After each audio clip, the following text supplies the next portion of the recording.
Thank you, Madam Chair. Welcome to each of the witnesses.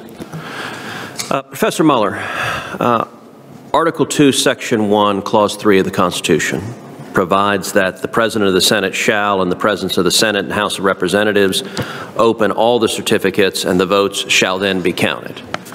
The 12th Amendment likewise provides the very same text. The President of the Senate shall, in the presence of the Senate and House of Representatives, open all the certificates and the votes shall then be counted.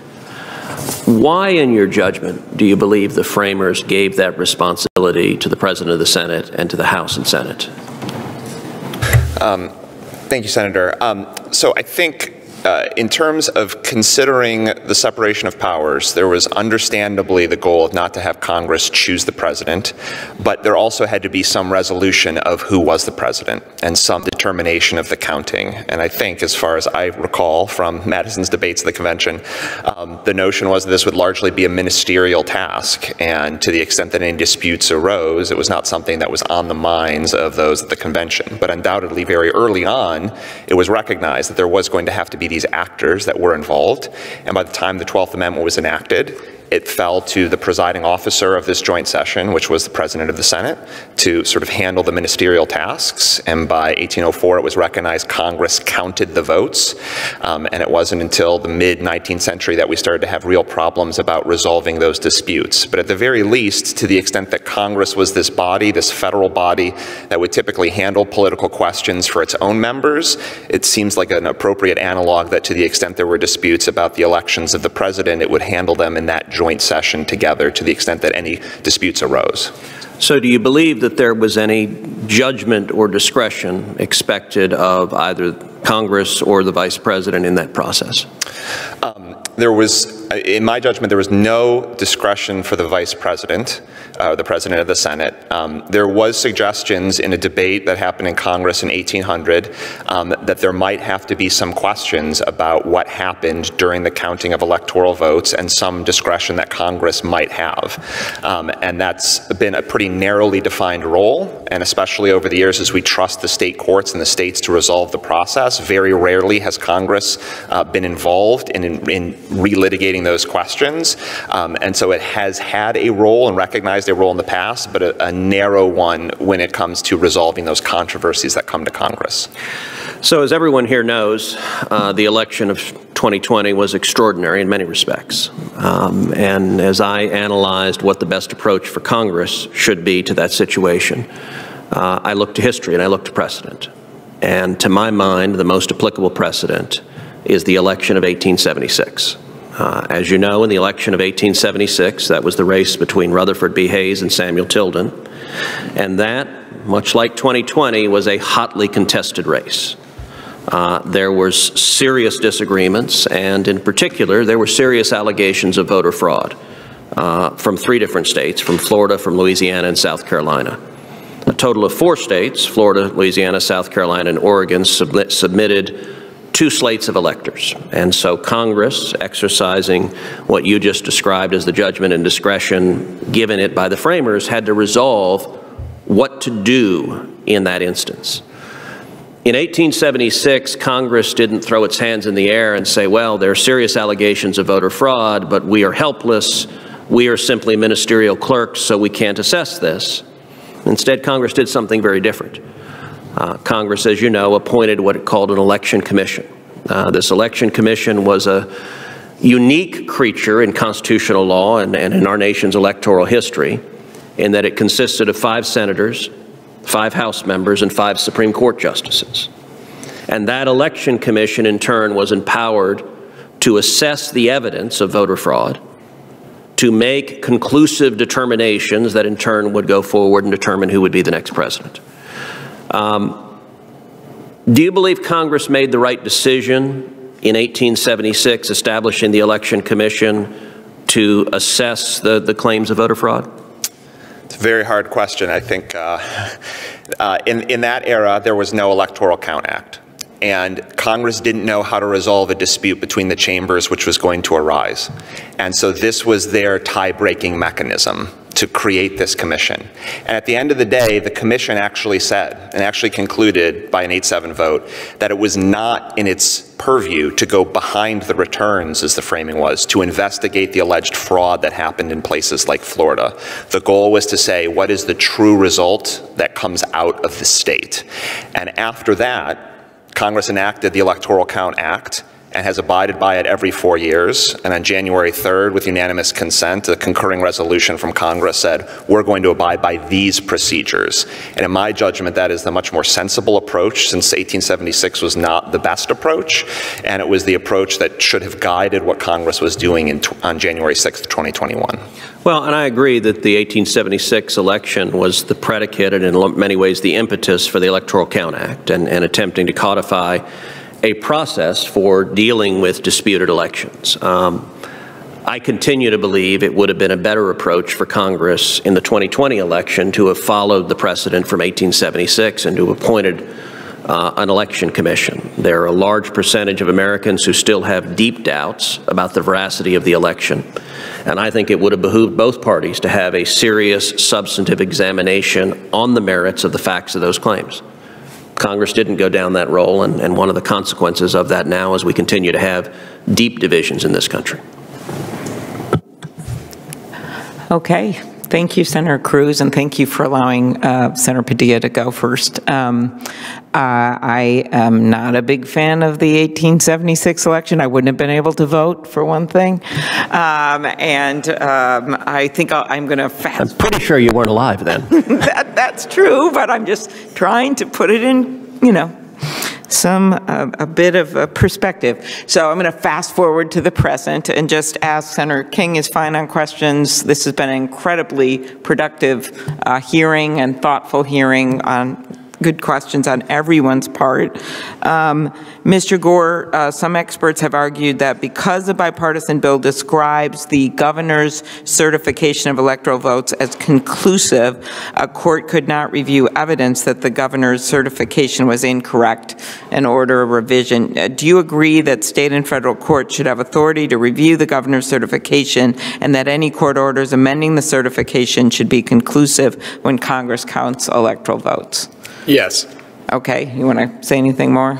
I'm happy to elaborate on that, Senator.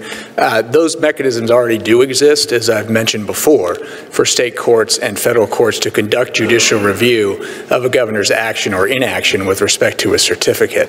The Reform Act modernizes that practice by creating the expedited federal judicial review provision and also clarifying that Congress will accept a revised certificate issued under the order of a state or federal court.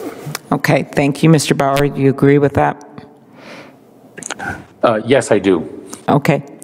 Ambassador, you've expressed concerns that mandatory appeal of election-related claims from a 3-judge panel directly to the Supreme Court could force the court to decide cases that it would just otherwise not take up. Can you elaborate on why you think that mandatory Supreme Court review could be problematic? Reasonable minds can disagree on the question. As you've seen on this committee? I wish every American could see both what goes on this committee and the bipartisan start that we have here. Yes. Now it's up to the committee in a bipartisan way to move it forward. I think reasonable minds can disagree on the mandatory requirement for appeal. I know some feel very strongly about this. The case for mandatory appeal includes having the closure of the Supreme Court, resolving things, not letting it linger on the docket. Those who feel otherwise believe that there's an adequate judicial review mechanism here. And as is typically the case with the Supreme Court, it's for them to decide whether to grant cert or not. So I think this is one, as we work through all of the necessary and kind of boil down to what we had to have to feel really good about the bipartisan compromise. This is one where folks see it both ways, Senator. Okay. Mr. Mueller, you've said in most cases related to presidential elections, whether or not the Supreme Court has discretion to hear a case would not impact whether it ultimately rules in cases that have merit. Can you elaborate on why you think that? Sure. Yeah, this word of mandatory appeals is a little confusing, right? First off, the party has to appeal, the aggrieved party has to appeal to the Supreme Court. And then from a 3-judge panel, which already happens in some campaign finance cases and redistricting cases, the Supreme Court can't refuse to adjudicate the case on the merits if it has jurisdiction. But it can summarily affirm, which it does, doesn't have to give reasons, just summarily affirms what happens below. And that functions very much like the court refusing to grant certiorari, just denying certiorari. Or if it says that there's something wrong, they're going to grant certiorari, just as they would grant and hear the appeal that comes from a 3-judge panel. So I think at the end of the day, as a practical matter, there is very little difference in how the Supreme Court is going to handle these matters, regardless of the mechanism.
you.